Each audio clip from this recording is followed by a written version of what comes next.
I'm excited to have you here. You are in the right place. This is Managers Matter, driving better training outcomes with your host, Brian Washburn, who's right here beside me, above me, below me, depending on how you see us.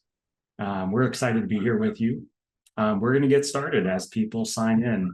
We'll do the least important stuff first. I'll tell you who I am. I'm Tim Waxenfelter, the COO of Endurance Learning. We are a full-service training development partner for organizations. We specialize in e-learning, instructor-led training, and train the trainer programs.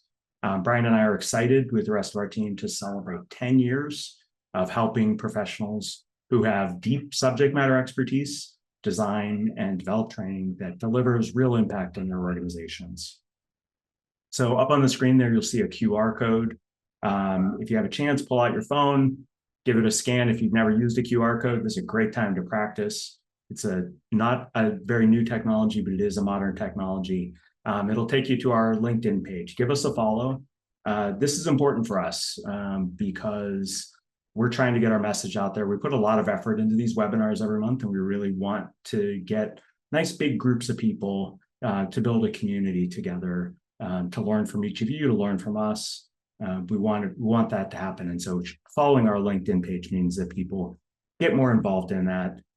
You might also see in the chat, Rachel can share, our colleague Rachel will share some of the other places to find us, like Instagram and YouTube. So why follow us? Because we share things about our work, examples that we take time to develop. We share follow-ups from webinars. We share upcoming webinars. And sometimes we just share success stories from our clients. We have some amazing clients that we work with. We love to talk about those stories and hear from everyone else. And so when you see messages from us, whether it's Brian promoting something, our colleague Aaron, or me, or it's on our Endurance Learning LinkedIn page, please reshare it, like it, comment on it, because that helps people see us on LinkedIn and helps bring more people in here to this community. Okay, some quick housekeeping items. Today's session is recorded. You've already heard that, but the important part about that is that we share it after the fact. So you're going to get, by Friday morning, you'll get an email with access to the recording plus the resources. So any resources that we share today, you'll also get those at that point. And then you should expect it to be interactive. If you've attended one of our webinars before, you'll already know this. And if you know Brian at all, if you've seen him in his sparkly jacket somewhere, you'll know that interactivity is important to what he does. Finally, kind of a request for you. I know I've already had a couple of requests. We don't offer certificates for these sessions, but we've had a couple of requests. And so I would love to see in the chat, if you are interested in certificates, type the word certificate. If you're really excited about certificates and really want them, you can put an exclamation point or 5 exclamation points. So tell us about that. We're going to use that information. We're considering for next year to start offering certificates. I see some popping up there, so I know we've got some people interested. The final thing is that you're seeing already notes in the chat from Rachel.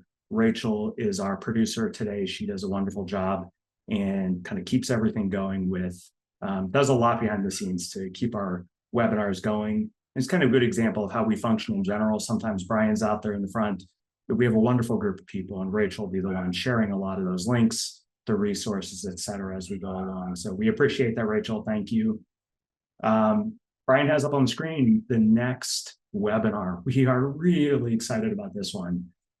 We have been experimenting, as everyone has, with using AI in our process of instructional design. We work with multiple customers.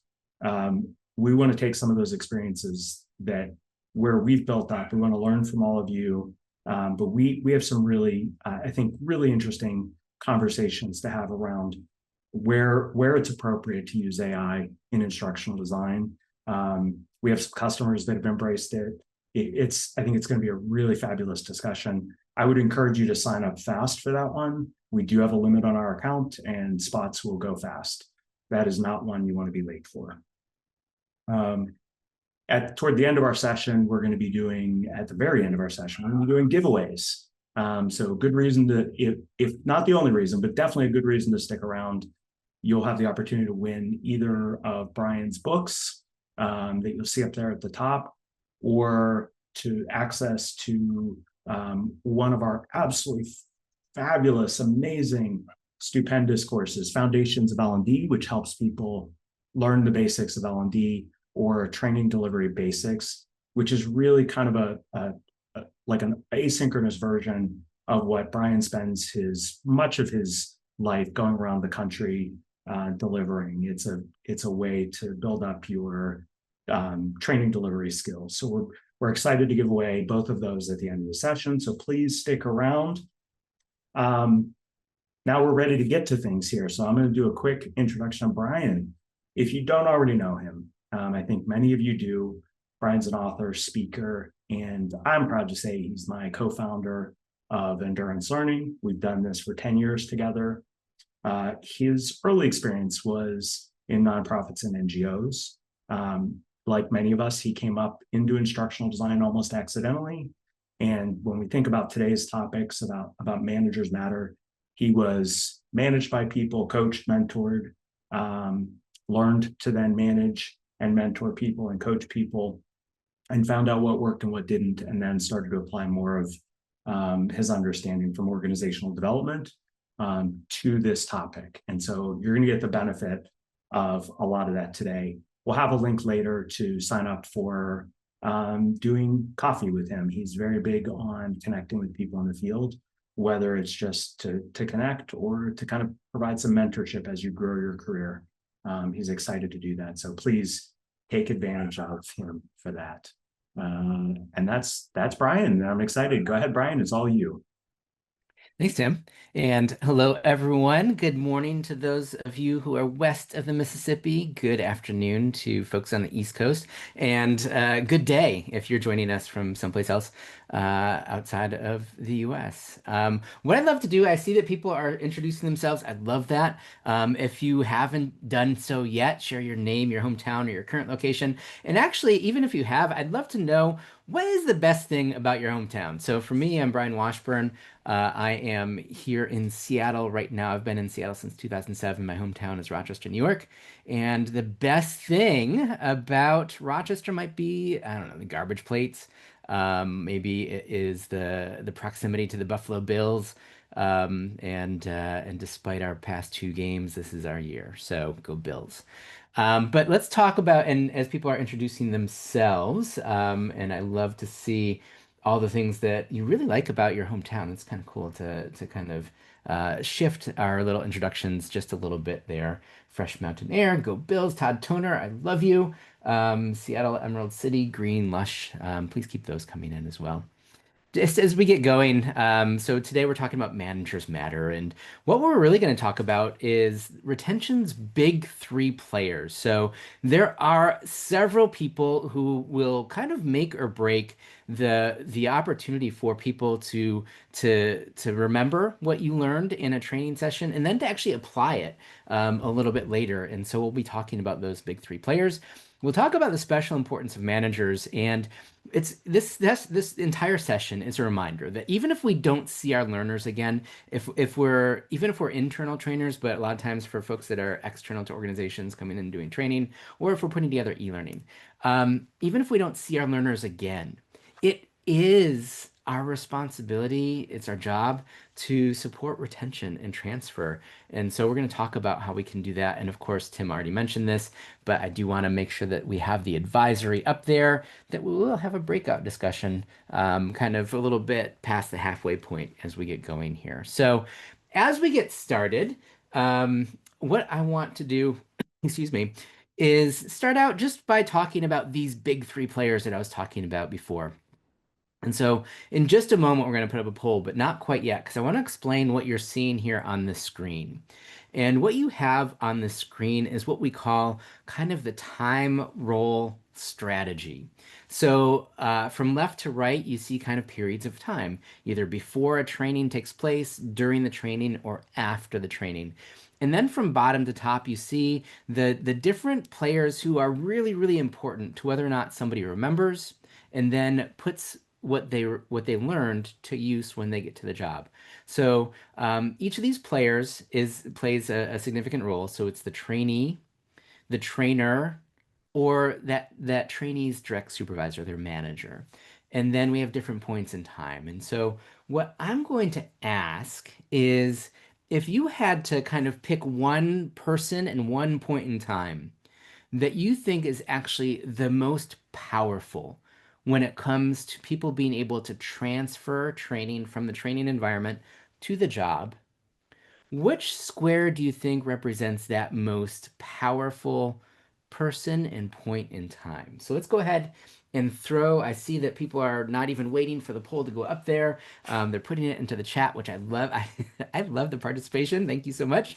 So we have a poll here, and so I would love to hear what you all think is the most important here. I'm seeing in the chat some C's. I see in the polls. Some people are starting to respond.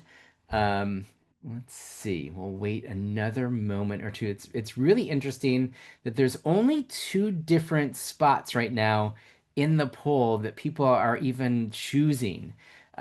We have right now 40 people have responded, and all 40 of them. Oh, now we have an outlier.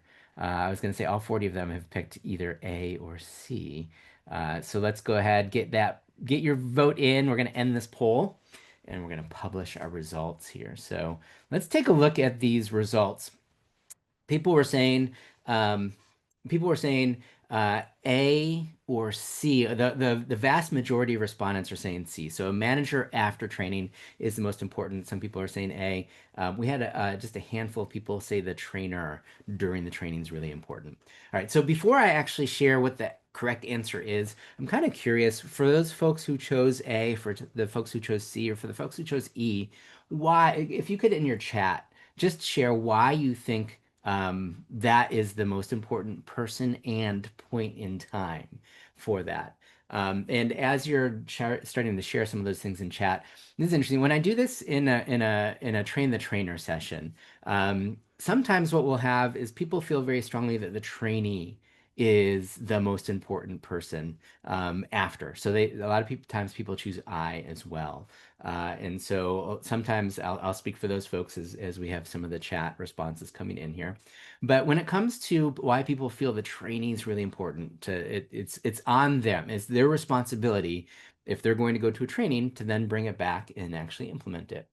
Now, I'm seeing that reinforcing the training and application. So I'm seeing some responses for C. The manager is really responsible for reinforcing the training, increasing utilization, coaching increases utilization, practical application after the training. So we have some good responses here. Now, all of this, what you see in front of you, comes from a book called Transfer of Training, and it's written by Mary Broad and John Newstrom, and it's a book that's been out for quite a while now.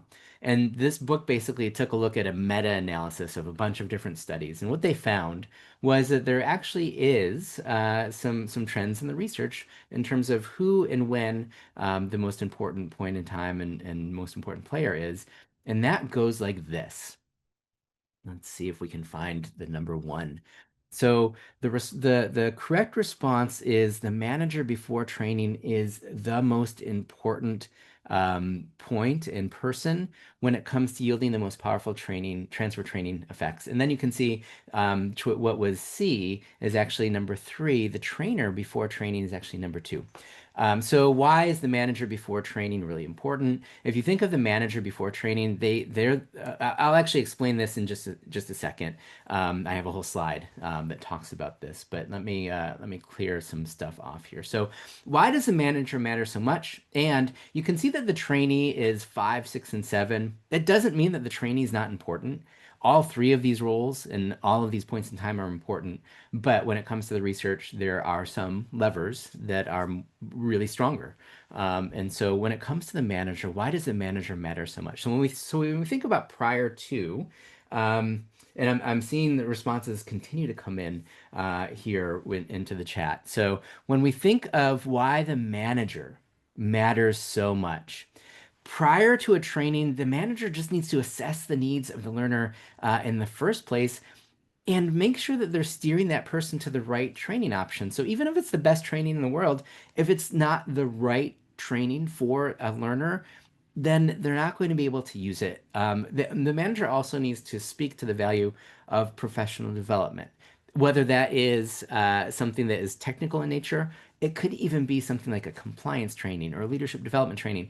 If a manager kind of poo-poos that training and says, "Oh, well, good luck, have fun in the training," right? Is a little bit condescending towards training, that is a message that the learner can then take with them and think, oh, this isn't that important. Whereas when a manager says, I want you to go, I want you to learn these things, and I want you to show me when you come back. So make sure that you're ready to show me. That is a really, really important message. And finally, the manager sets the expectations. During the training, the manager also plays a role in being a guardian of the learner's time. I spoke with somebody who went through a really intensive kind of senior manager and leadership training at Amazon. And he said that for the first time in his career, his boss told him, it was a week-long program offsite. His boss told him, turn off your email. I don't even want to hear from you until next week because I want you to be able to focus on what you're learning. It's that important. So a manager during a training, it can be a guardian of the learner's time. And finally, after training, why is this important? And this is one of the things that a lot of people said, this is actually the most important piece. So I don't know if I need to spend too much time here, but a manager after training is really important for doing the check-in, for identifying ways to apply the learning, and then to provide feedback when they see the learner actually exhibiting new skills or trying out some new things. So we're going to talk a little bit about how we as trainers, because sometimes so this is the theory, right? This is the textbook. The textbook way for things to be applied on the job is right in front of us. Now, we all know that there's some sort of disconnect between what theory says is best practice and what we actually do in real life. Managers matter, and they're also busy people, especially if they're managers that have functional responsibilities beyond just kind of training and beyond managing and coaching people. And so, what is it that we can do? I started this session by saying, it's our responsibility as trainers to make sure that we're doing everything in our power to set people up for success to apply what they've learned. First of all, before we get into how do we get people to do this, we do need to kind of take a step back and just do a quick review of how do we even evaluate whether training is effective, and then we can start to talk about, okay, well, what's a manager's role in some of these things. So let's just make sure we're level set. It looks like we have some experienced people who've joined us, but just in case people aren't familiar with the Kirkpatrick levels of evaluation, I'm just going to spend a few quick moments talking about this. And this is not a session about training evaluation and Kirkpatrick's model of evaluation. So if you are not familiar with this, I'm going to drop just a link into the chat. So Donald Kirkpatrick, a number of years ago, came up with this framework about how do we evaluate training. His children then took over the company, and his company has since switched hands. But this is, if you want to get a little bit more information about Kirkpatrick's levels of evaluation, I have the link right there in the chat. Now, just real briefly, basically when we talk about training evaluation, we can talk about it using the Kirkpatrick model at 4 different levels. There are some different models out there that go, some things that are even before, kind of Kirkpatrick's level 1, or some things that are after Kirkpatrick's level 5. But for now, we'll just talk about Kirkpatrick, just to kind of keep it simple. And so just real quick, the 4 levels. The first level is reaction. So basically, what did the learners think or feel about the session? A lot of times this is measured through post-training evaluations. Give us a scale of 1 to 5. What did you think of the session? What did you think about the trainer? Things like that. Level two is knowledge. So, how much smarter are the learners as a result of the session? We can measure this through pre-testing and post-testing or a final knowledge check. We can measure this through whether or not people are answering answering things correctly during the training session, things like that. Now, level three, we're getting beyond the training environment, and this is what we're talking about, right? So we don't want to just train for knowledge. We want to train for performance. And so if we think about training for performance, level three becomes very important. Are people actually learning something in the training room and then bringing it outside of the training room? So what's been adopted on the job? And finally, organizations who invest in training want to see some sort of impact. And so that's level four, which is basically how is the organization benefited from this training? Now, the question becomes, and we have about we have about 75 people, 76 people on this webinar. My guess is that we have some really good experiences that we can kind of hear from different people. And so what I'm gonna do is I'm gonna kind of break this down level by level and ask you for some thoughts in terms of what can a manager be doing at each step or each level of kind of this Kirkpatrick's model in order to check in with the learner or some sort of action, something that they can actually do in order to see if people learn something and then they're going to do something with it. And so we're going to do an activity that I call lightning chat. And basically it's called this because I'm going to ask you a question in the chat. And then if you keep your eyes on this lightning bolt that you see on the screen in front of you, you are going to see that lightning bolt begin to fade away. That's going to be our timer.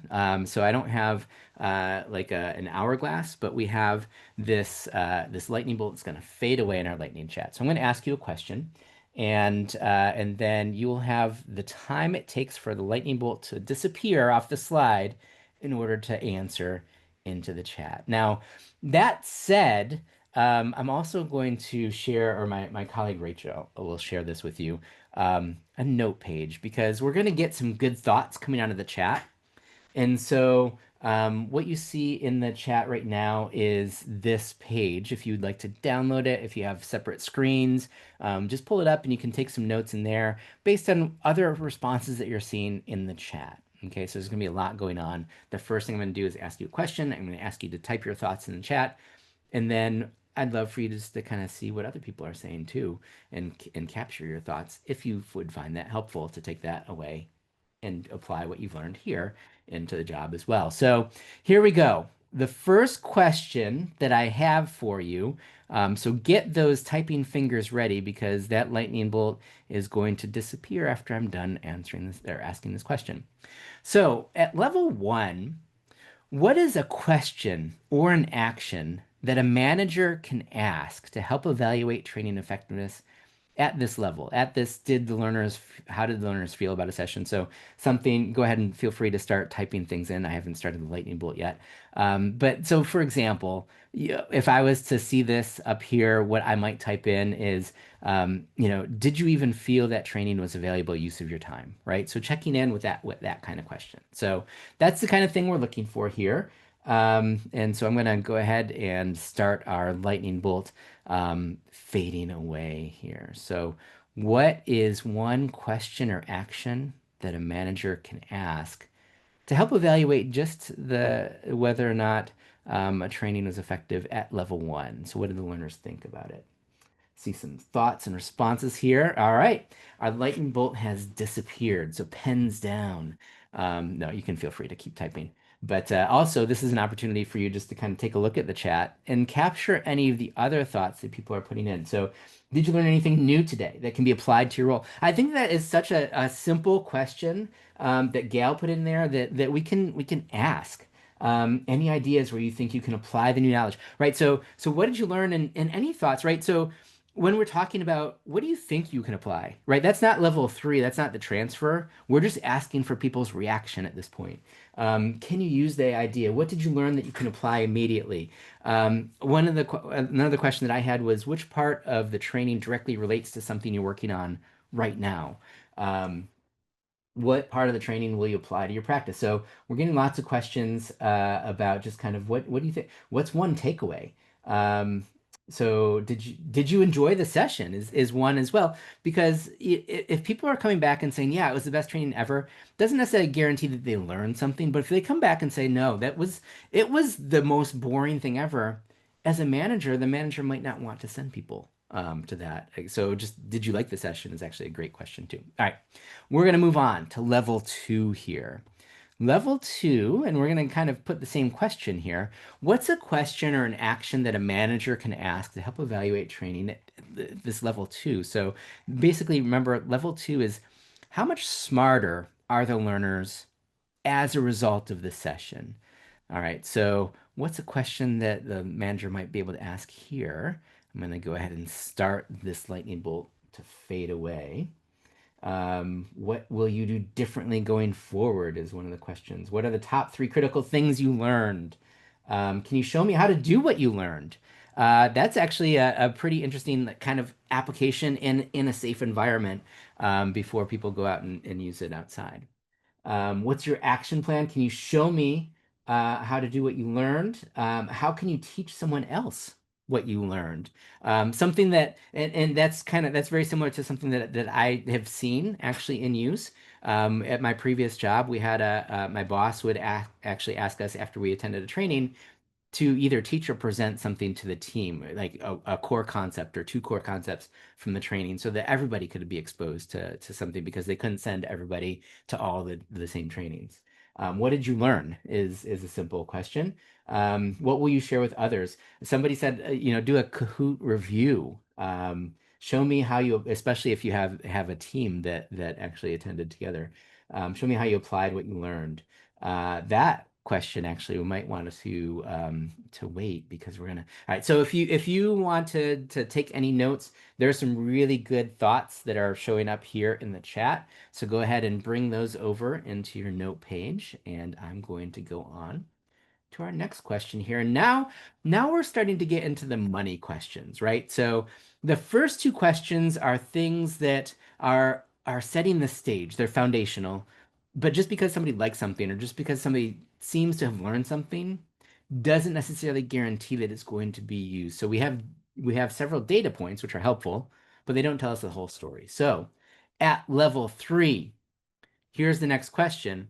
What is one question or action a manager can ask to help evaluate training effectiveness at level three? And level three is what's been adopted on the job. And so I saw some of your questions starting to bleed into this level. So here we go. What are some questions? Oh, I need to start the lightning bolt. I'm giving you extra time here. So the lightning bolt's going to start to fade away here. What have you done differently this week as a result? What's your action plan? Ask them to set up a meeting and teach the team one thing or everything that they learned. What did you take away from the training to apply into your role? What have you been able to implement from the training? That's a straightforward question. Why are we beating around the bush, right? That's a straightforward question. What have you implemented? Which I think is simply a good accountability question. Pre and post training observation checklist of skills learned from the training. So that would be actually a pretty interesting one, especially because it offers you a baseline glance at, what were they doing before and how are they change their their actions. Present a scenario and have them explain what to do. All right, so we have some thoughts here. If you like any of those thoughts, go ahead and bring that over into your note-taking page as well. And let's get into this final question, which is the organizational question. And this is a really important question for us as trainers because we want to have an impact. Because when we can show that there's an impact, we can oftentimes also show that there's value in some of the things that we're doing. And so let's take a look at this fourth question. What's a question or action a manager can ask to help evaluate training effectiveness at level four? And level four is how has the organization benefited from us sending somebody or a team to training? And so let's take a look here. How has income increased as a result of you taking this training? Which, depending on the training itself, and if that's one of the goals of the training, that's definitely one of the things that can be asked. What's the ROI for the team? So is there a return on investment? If we spent $1,500 to send you off to a conference, what is the payback for the organization? In productivity, in fewer accidents, in lower rework, things like that. Have we increased positive outcomes as a result of the training? Success metrics or goals for the training? Yeah, a lot of times when we talk about level four, what we want to talk about is what are the key performance indicators, or what are the key metrics that we're taking a look here. What are sales like? Yes, for if it's a sales focused training, and this is one that's kind of interesting to take a look at. How are sales different from the people that took the training to the people that didn't take the training? So that's one way to kind of take a look and maybe control for some external variables as well.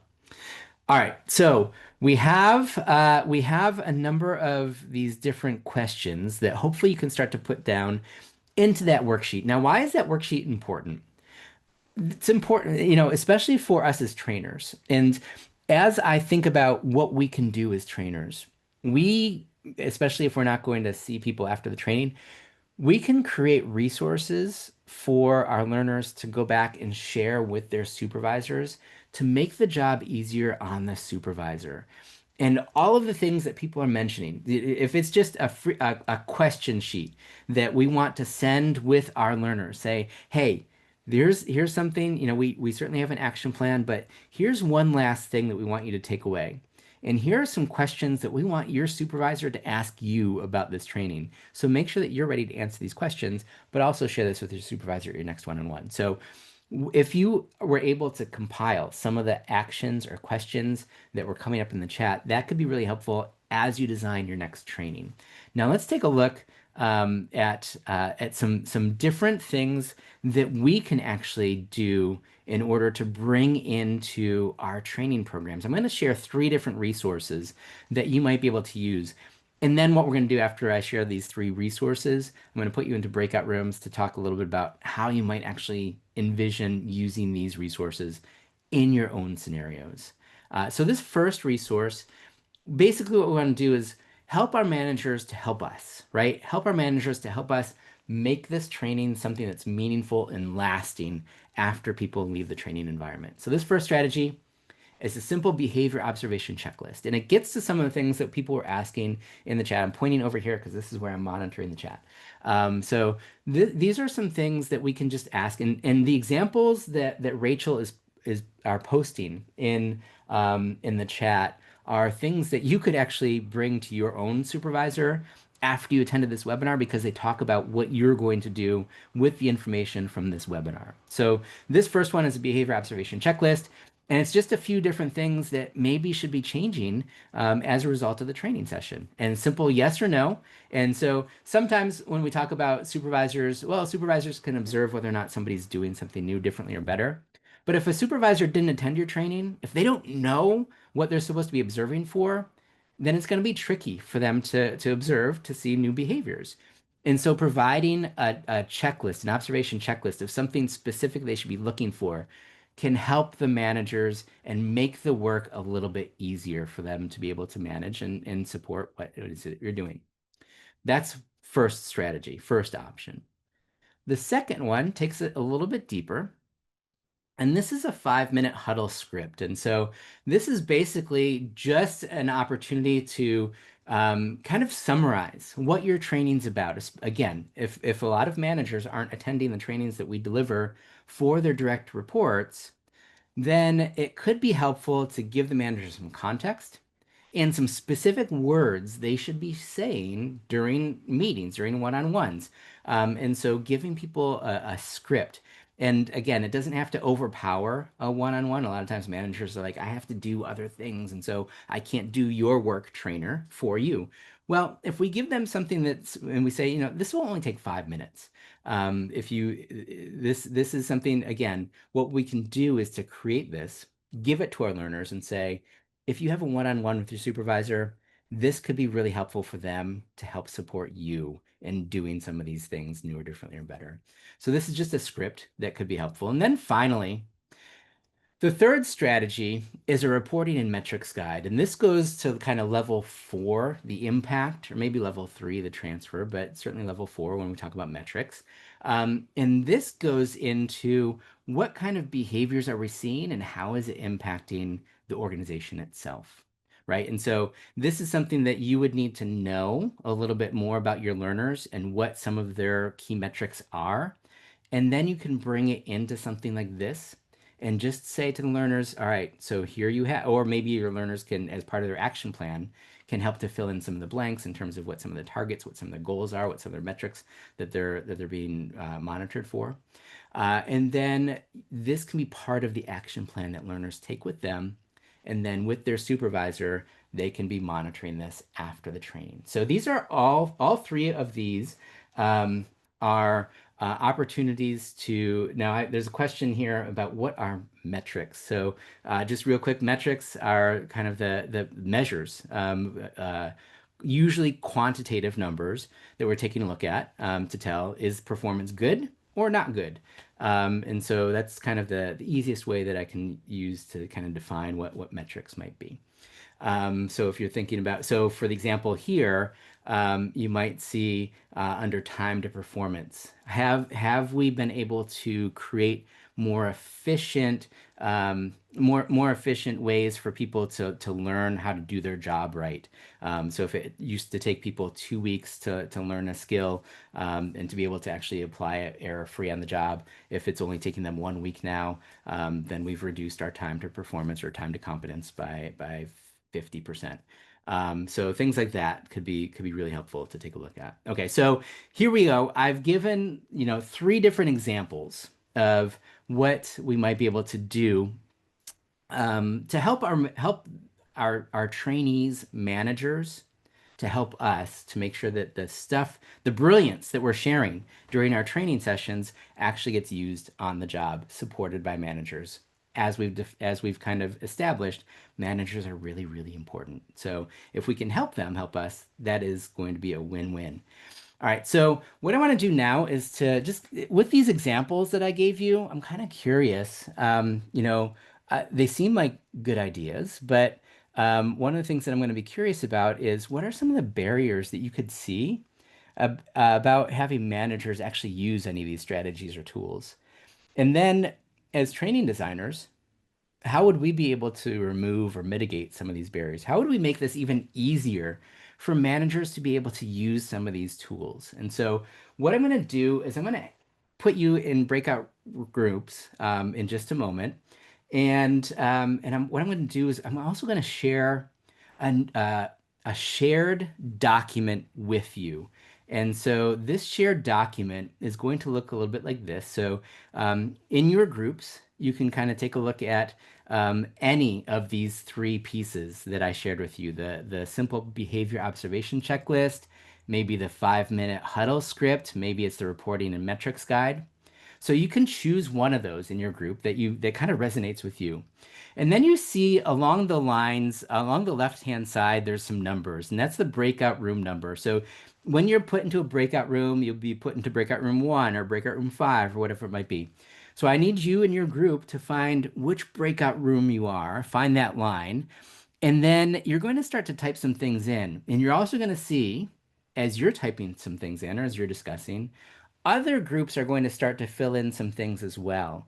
So this is going to be a shared document and shared resource so that we can take advantage of all of the people who are on this session and your kind of thoughts and knowledge. We're not going to have a chance to kind of have a large group debrief about this, but this is going to be your opportunity to actually see what you all think in your small group. And then also, what do some other, they would say we don't have time, but this short checklist would not take long, right? So I think that is one of the things, and similar to the other document, resource number 2, which was like kind of the 5-minute huddle. We might even make this, maybe it's market this as a 5-minute checklist. Who doesn't have 5 minutes, right? Hannah's maybe a quick survey And Angie, if you could talk a little bit more about that in terms of quick survey, who are we surveying and what do we want to do with that survey? I'm intrigued by that thought. Hannah says, provide clarity on why this is not an additional responsibility, but support for their existing requirements, aka managing their people. Um, I like that one because if you can show people how you're making their job easier, taking something off their plate, helping them meet their goals, then managers are going to be way more interested. And maybe I'm just going to add to that one. Maybe one of the thoughts in there is to add, if you were to introduce or give your learners this behavior observation checklist to take with them and say, hey, use this with your manager. And as you're using this with your manager, don't just plop it on their desk and say, okay, I need the trainer said I need you to do this, right? What we might want to do is just a little bit of training off to the learners about how to present this to their manager. This is something that I would really appreciate for helping me to make sure that that this investment in training was a good investment. Or so maybe offering some just real quick talking points in terms of how learners should bring this to their manager in order to make sure that the managers see this as helping their employee as opposed to something that the trainer said they have to do.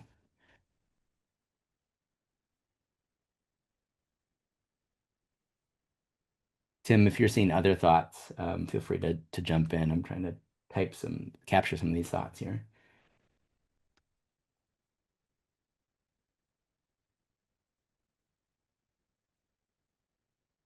I like that comment from Sheila about can also market as being a useful tool to close off performance appraisal cycles.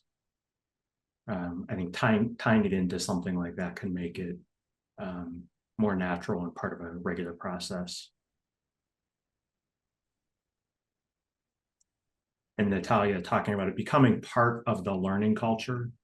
I think that's a big ask, but when you can do things like this, standardized templates, we have some clients that we're doing it with right now, of when you can have some standard structures that everybody's used to seeing, that it's not just a one-off for one training, that you did something like this, that you have it every time, then it's way easier to implement. You've lowered the cognitive load. Just for fun, if anybody else has logged into this shared spreadsheet, I'm just kind of curious of what other people are typing right now. So break down the There's a lot conversation. going on. There is a lot going on. Other people, when it comes to this one, are saying break down the conversations into short time frames. So they're also talking about time boxing this, so it doesn't have to be overwhelming. I think that there's something appealing as a manager to say to see something that's like a 5 minute check-in or whatever it is, as opposed to something that just seems o open-ended, which can then seem overwhelming, even though it's really not intended to be that way. Um, Why don't we jump in? So we have a few more minutes. Why don't we? Somebody else mentioned the script, and so um, Can I close the loop? yep. You asked Angie for more information on the poll, and she said, have a manager respond to a link such as SurveyMonkey asking similar questions that are on the checklist and maybe offer some areas to add comments. So I think it's taking this, using that in a quick survey where someone can really quickly answer some questions. And I see Sonia Sites seconded that she's trying to work on that right now. So that's cool. So actually, if you don't mind, I'm gonna move us over to number three because nobody is talking about this one. So if we could talk about it just for a moment. Um, Everybody's going in order. That's right. Which I think this is an interesting one though, because this is where we get to the metrics, right? The measurable ways that our training has been effective, and having managers actually come in there as well. This is also the trickiest one. So I can imagine what kind of some barriers might be. So what are some of the barriers that you can envision a manager might have, or some resistance that a manager might have to using a resource like this?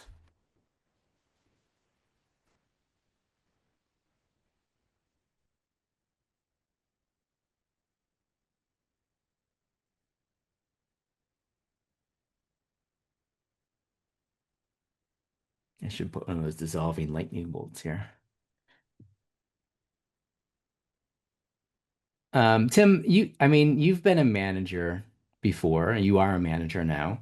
If one of your employees was to come back to you and say, "I have this reporting and metrics guide that they gave us at this training. It could be helpful for us to kind of take a look um, at together." What would your immediate thoughts be, or your immediate reaction be to that?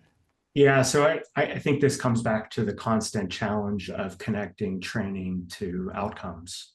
So my immediate reaction would be, hey, I as a manager, I've been doing other things to help improve these KPIs. I'm not sure that I want to give all the credit to training. That's pretty selfish, but even as a manager, I wanted to make sure that I was getting credit for the changes and for whether we hit our goals or not. And I think it's a common response. And so I think there needs to be something to help them take ownership of the training goals, that these KPIs that they're trying to meet would connect it. We also had the conversation earlier around, you know, helping them understand the purpose of the training, and if they understand how it's helping them meet their goals, then they're going to have a very different reaction to it. So I think you could use this to really position, like, this is to help you meet your department goals. You have goals. If your team can meet these, um, this is what you should be talking about. And I'm capturing some of these other thoughts. And so, as you're listening to Tim and I talk, as you're taking a look at the chat, I'm kind of curious, does anybody have any thoughts of how to mitigate some of these challenges and make it so that this might be an easier tool for managers to use, or something that they're interested in using? And Rachel Clark brings up a lack of confidence or standards, knowing the metrics the company expects. I think it's really common that there are metrics at the top of the organization that maybe get shared once a month, once a quarter or annually, and people just don't know about them. Brian, I think you have an example of where that really was effective at Site Life, where they really made goals very clear, transparent, and constant. Yeah, so my previous job, I worked for an eye bank, so cornea transplants, and time-based metrics drove the organization. And so everything was kind of related back to that. And if you weren't doing something that contributed to efficiency metrics there, you weren't doing it right. And so that was definitely part of the going back to something that Natalia mentioned about learning culture, that was part of the organizational culture. It was very metrics driven. And sometimes it's just a challenge to tie training to some of those metrics directly. Let's see, what do we have here? The Brian, I'm ability to going to let tie. them know that we're going to wrap up in about a minute. Perfect, thank you. The ability to tie training directly to their performance improvement, particularly in a constant changing environment where there are multiple barriers that impact training. That is absolutely a challenge. And I like what Sheila said in terms of I really like the why it matters section as what's in it for me is always a useful method of connecting people to the work. And it could also be a really useful piece for managers, right? So making sure there's a why it matters section for something like this or language around why this matters. And again, going back to the idea of kind of giving a little bit of education and training to the learners in terms of how this can be used and why they might want to be enthusiastic about bringing this to their managers could be really helpful. All right. Thank you all for a good discussion. And there's some really interesting thoughts that people have been loading up this document with. For those, actually, I'll mention some thoughts when we start to bring people back from the Okay, break. I'm going to close all the rooms so people should start to come back.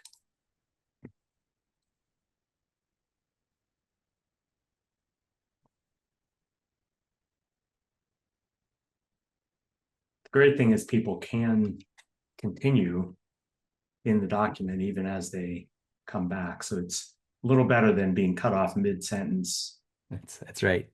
So we're trying to adjust that because some people were like, "Oh my gosh, you sucked me back into the main room before I was done having that conversation." So thank you all for jumping into those conversations.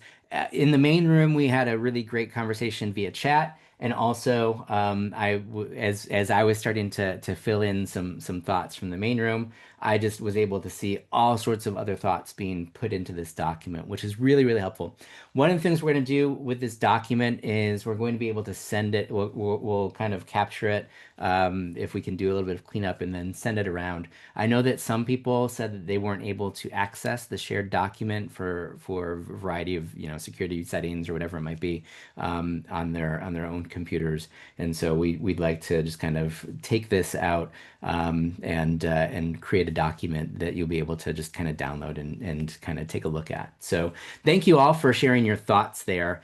We're going to kind of wrap this particular session up, but hopefully some of the resources that you've been given were not just helpful as examples, but you also maybe want to try some one or two or three of these things with your own supervisor just to see how it works, or maybe even talk with your own direct supervisor to say, what would make this more helpful so that you as a training designer can then take some of these thoughts, adjust it to your own topics, and use this to help managers help us do this. So thank you so much for that. Gail saying, "Where was the 1 minute warning? Did I miss that?" I don't know. I don't know what happened to the 1 minute warning, but I know that we are about 5 minutes from the top of the hour, so I do need to wrap us up. So a few wrap up pieces here. One of the things that Tim mentioned at the very beginning of the session is if you'd like to continue some of these conversations, I would love to continue them with you. And so on the screen is a QR code to my calendar. I'd love to have virtual coffee, nerd out over some of this stuff, whether we're talking about how do we make learning stick or what is great adult learning in general. A reminder that there are some of these concepts can be found in some of the books that we have available. So there's a QR code right there that will take you right to our own part of the library or the bookstore that Tim talked about earlier. And then just one more reminder that next month on Thursday, November 20th, we will be coming back with our final substantive webinar of the year. Now, the December webinar is going to be a little different. We'll talk a little bit more about that. It's more of a community building type of thing, so we hope you join us for that. But in November, we're talking about AI with purpose. AI is all the rage, but are we using it right? And what is the human element that we need to keep in mind when we're talking about using AI in training, instructional design, things like that? So we definitely want to solve those instructional design challenges, but we don't want to just do it because we're saving time. We want to do it because it's actually useful and thoughtful. All right. So, and one last announcement, you can always connect with us on LinkedIn using that QR code as well.